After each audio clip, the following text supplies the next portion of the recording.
So I'd like to do another example of a graph where you start off with an equation. I'm going to work on problem 9. We have 2x plus y equals 0. So remember that if your instructions are to get slope-intercept form, that you have to solve for y.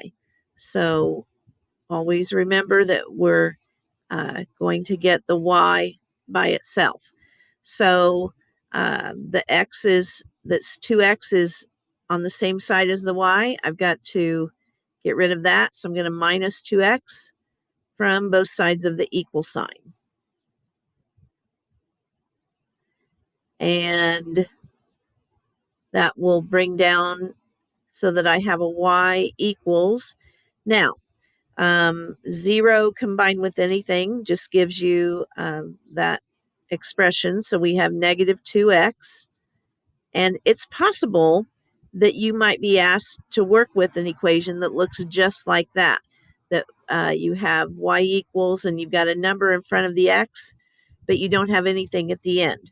So a suggestion would be that you go ahead and just put plus 0 so that you can see there really is a number there for you to use for your y-intercept. So I will put a box around your slope. That's the number in front of the x. So your slope is negative 2 this time. Again, it's an integer, so I want to write it as a fraction. So negative 2 over 1. If there's ever a negative, put it in the numerator.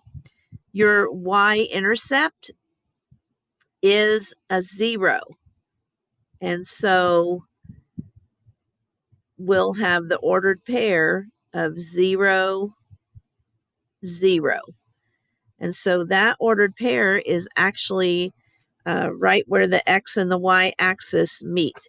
Remember that we always start our graphs on that y-intercept. So we'll start our graph at 0, 0. It's actually both the x-intercept and the y-intercept. It crosses both axes. All right, now with your slope being negative 2, that means that our first move from 0, 0 is going to be down 2, and then our next move will be to the right 1. So we want to move down 2 squares and right 1 square. And again, you want to do at least 2 of these. You could do several more. I'm going to also say that if you run out of space, you can reverse. You have to reverse both directions. So if I decided to go back to my green dot and go up 2, I would have to go left 1. So all of your points should be lining up, and then connect them with a line.